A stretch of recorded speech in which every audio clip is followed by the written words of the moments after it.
Bonjour à tous. Alors, suite à la présentation de la X4, je voulais vous présenter aussi ma SNRC. Donc, c'est une voiture que j'ai depuis presque 2 ans, à peu près. C'est la voiture avec laquelle je roule actuellement. Et je roulerai encore, d'ailleurs. Donc, c'est une voiture vulgairement à 150 euros, qu'on trouve sur AliExpress, que j'ai un petit peu modifié quand même, j'avoue. Parce que, voilà, ça valait, ça vaut ce que ça vaut, mais disons que c'est un bon petit châssis, c'est assez costaud. Voilà, j'ai jamais eu de problème particulier avec. Au niveau mécanique, je parle, bien entendu. Parce qu'au niveau roulage, je pense que je suis une quiche en DTM, en fait, c'est peut-être pour ça. Mais j'ai toujours eu du mal à comprendre ces voitures. Voilà, c'est un peu mon problème.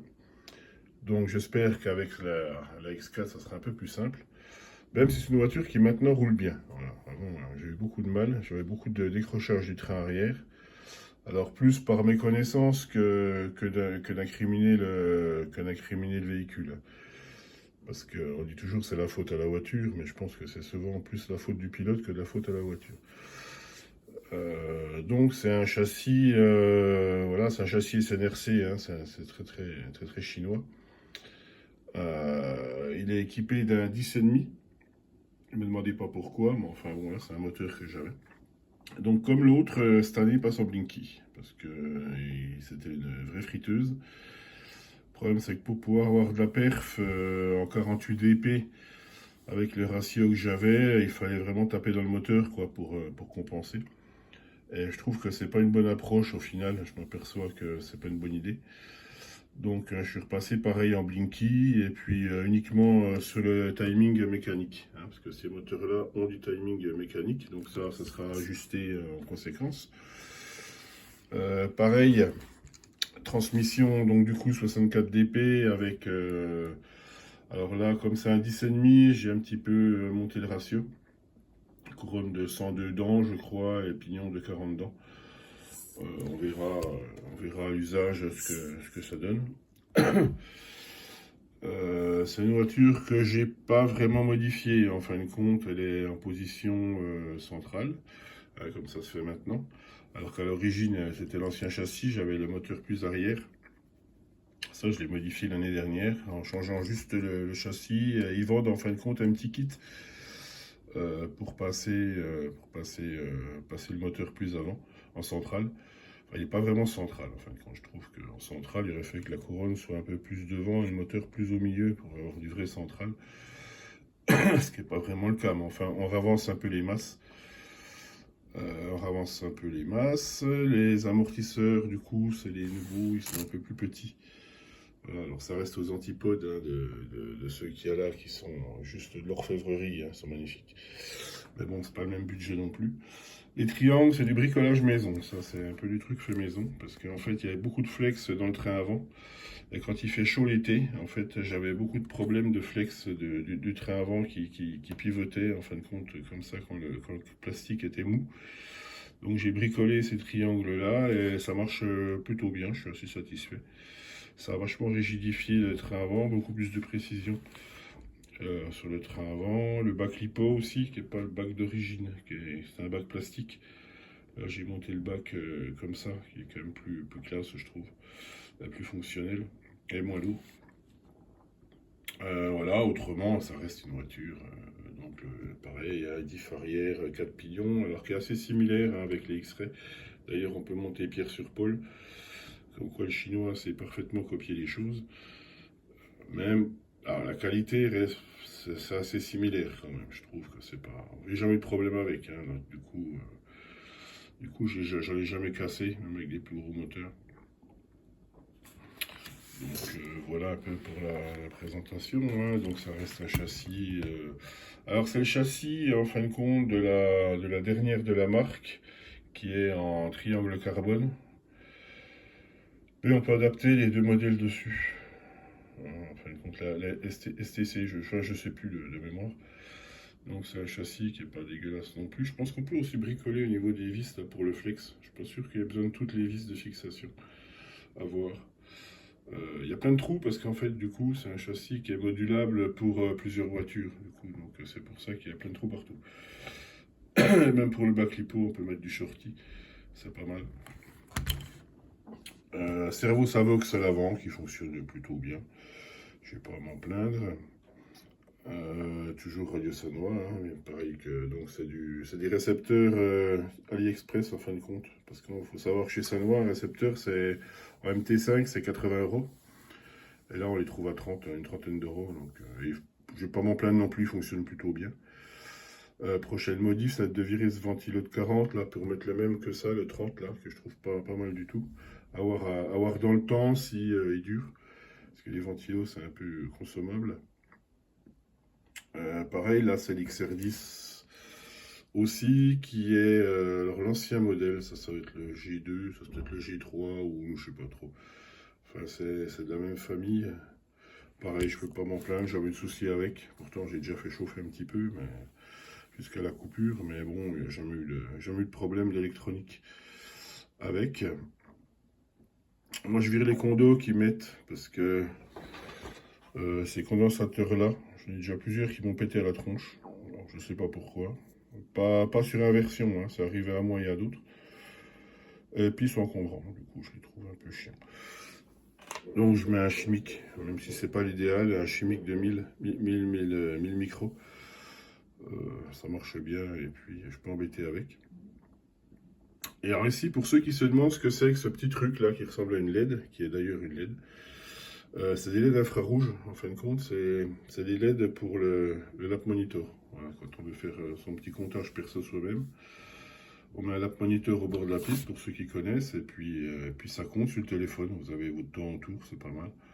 Moi je les monte comme ça, je trouve que c'est plus pratique. Le petit boîtier est en dessous là, voilà. Et c'est de l'infrarouge, ça fonctionne plutôt pas trop mal. Alors, on peut pas s'en plaindre. Donc voilà la différence un petit peu là, entre les deux voitures, hein, sauf qu'ici on a des triangles plastiques. Alors on est plus sur en fin de compte une copie des XRT4, des anciennes XRT4, des vieilles. Des triangles assez flex, d'ailleurs, je trouve. Ici, on règle derrière par cale. Ce que j'expliquais précédemment, on est obligé de mettre des cales dans la barre arrière. C'est pas mauvais, mais il faut en avoir dans la boîte. Voilà, il faut un petit peu ressort que là, sur l'autre, on règle avec la petite clé. C'est pas mal. Voilà, les cardans. Ici, on a des petits supports plastiques. Alors, je sais pas si on voit bien, mais enfin bon. Voilà. C'est mieux que les boules. Au moins, on peut les changer quand ça s'use. Et on n'esquinte pas les noix, du coup. Donc, c'est pas mal fichu. Je trouve que c'est plus pratique comme ça. Autrement, ben voilà, c'est un grand classique, hein. Elle marche pas trop mal. Elle marchait plutôt bien en fin de saison. Euh, Pas assez bien pour le moteur, je trouve, mais mieux qu'elle ne fonctionnait avant. Voilà. Pour ceux qui arrivent à comprendre la phrase. C'est-à-dire qu'avant, je tournais en 18, 17 à mon SPAC, hein, je parle au SAM. 17,8, ce qui était vraiment dégueulasse comme temps. Et là, je suis tombé dans les 17,2, donc ce qui est déjà un petit peu mieux. Et je pense qu'avec ma nouvelle configuration de transmission, ça sera mieux, je pense. Je pense que ça sera un peu mieux. J'ai changé aussi pas mal la config des amortisseurs. Ayant monté celle-là, je me suis aperçu qu'il y avait plein de trucs qui n'allaient pas sur celle-là. Donc j'ai modifié un peu en conséquence voilà, l'hydraulique et puis les pistons d'amortisseur, que ça soit un petit peu plus souple. C'était un petit peu dur avant, je trouve. Et puis voilà, il y a déjà de quoi s'amuser, je pense, cette année, quoi. Il y a déjà pas mal s'occuper l'esprit sur la piste du SAM, quoi, entre autres, hein, puisqu'il n'y a pas que celle-là, il y a aussi les autres à faire vivre. Mais cette année, je vais un peu me concentrer là-dessus, c'est là que je suis le plus mauvais. Enfin, pour mon niveau à moi, à l'endroit où je roule, hein, on entend bien, hein, j'ai pas... Croyez pas que j'ai chopé le melon. Mais voilà, pour mon niveau, qui est pas top, mais à mon niveau, je vais essayer de faire mieux. En me concentrant pardon, sur ces châssis, que j'ai du mal à comprendre en fin de compte. C'est difficile d'arriver à comprendre les effets qu'on donne chaque fois aux choses. C'est très très très subtil. C'est vraiment très dur le DTM. Hein. Faut reconnaître, les gars, ils roulent. Moi, ça m'hallucine. À la vitesse où ils passent en virage, j'arrive pas à faire ça. Donc il y a pas mal à faire de ce côté-là. Et je vais essayer de me concentrer là-dessus pour essayer de mieux comprendre ces voitures, comment elles fonctionnent et comment les faire fonctionner vraiment pour se faire plaisir, quoi.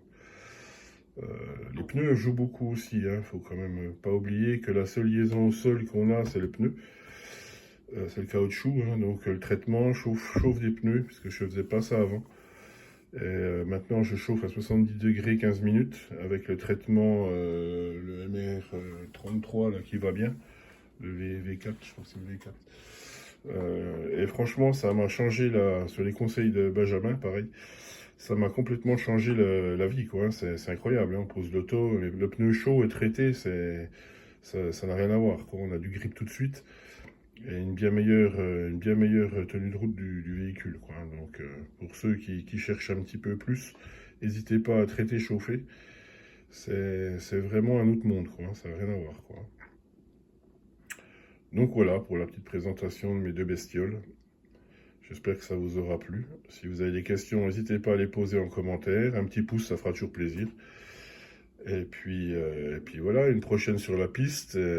J'espère pouvoir vous les montrer rouler. On fera une petite vidéo de roulage et puis ça va être sympa. Ça peut donner des idées à ceux qui ont envie de commencer. Alors c'est pas la peine, voilà, pour les débutants en aparté, hein, c'est pas la peine nécessairement de mettre des sommes faramineuses. Si vous débutez, ça ne servira à rien. De toute façon, il faut déjà un peu d'expérience pour utiliser ce genre de châssis. Un châssis plus simple qu'on trouve dans les 150 euros déjà peut largement être utilisable. Genre les Sakura par exemple, chez 3 Racing, qui sont pas des châssis, qui sont des châssis très solides, qui demandent peu d'entretien et qui permettent déjà de rouler correctement, quoi. Si vous avez un club, c'est encore mieux parce que on peut vous orienter. Il y a des gens toujours très compétents qui vont vous donner les bonnes ficelles et les erreurs à pas commettre, mais sans mettre des prix. Parce que je pense qu'aujourd'hui, le prix, c'est quand même le nerf de la guerre, quoi, hein, pour quelqu'un qui veut débuter. On parle jamais de prix parce qu'on a l'impression que tout le monde est pété de thunes, mais ce qui est pas forcément le cas.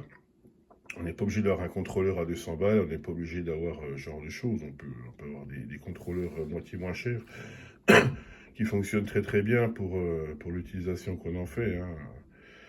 On n'est pas obligé de taper toujours dans le très haut de gamme, quoi, hein. Surtout quand on débute, il faut faire simple, hein. Il ne faut pas trop se casser la tête, quitte à changer de voiture 1 an ou 2 ans après. Mais il faut déjà découvrir la discipline. Mais le mieux, c'est d'être bien entouré, quoi. Ça aide beaucoup quand même, quoi. Voilà, donc si vous avez des conseils, des questions, et puis s'il y a des choses qui vous piquent les yeux, ben, n'hésitez pas, hein. Tout est bon à prendre. Je veux dire, on apprend toute sa vie.